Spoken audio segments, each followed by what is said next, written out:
I'll be honest with you guys. It's hard for me to get behind the idea of spending money on an always online title.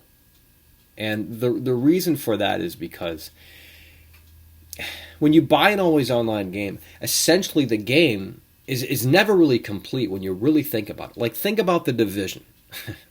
Think about the Division. Okay, when the Division launched, it was what it was. But now they've added so much more to it. I mean, it's not a completely drastically different game, but they made refinements and that sort of thing based on player feedback and what have you. You know what I mean? So essentially, when you really think about that game, or any game like that for that matter that's always online, it's never truly really complete. It's always going to be worked on and tinkered and toyed around with. And I don't know, I can't get behind that.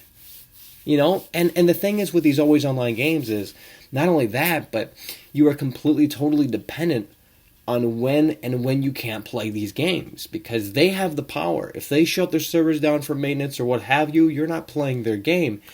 And that just feels wrong in a lot of ways. If I bought the game with my hard-earned money, I should be able to play it when I want to play it, not when they say I can play it or when I can't play it.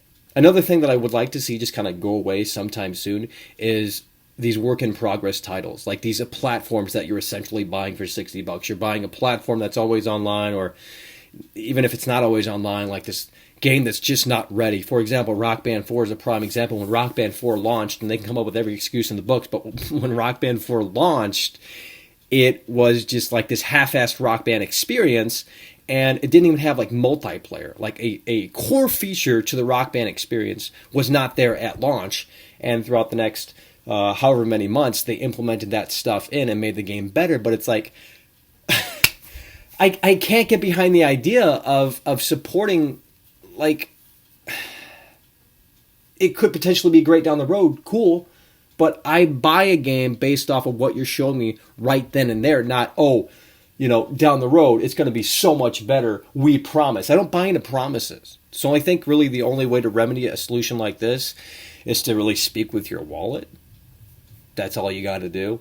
Just stop supporting these devs that just don't care about putting on a competent game that's chock full of quality and that's, worth your $60, worth your hard-earned money, because, you look at some of these games, and those are just a couple of examples that I gave you, and, those aren't necessarily bad games, but they're not also, like, spectacular, you know what I mean?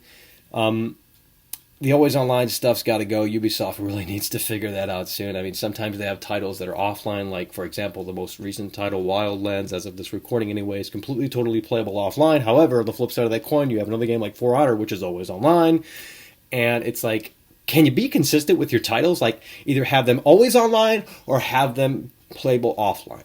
And the idea of, like, platforms and the idea of, like, these games never really being finished because they're always tinkering and toying around with them, it's like, okay, cool, the game's going to be better, and I'm glad that stuff's coming for free, but hey, that shit should have been there at launch. You know what I mean? So, if you enjoyed this video, please consider subscribing, and see you guys fairly soon. Take care.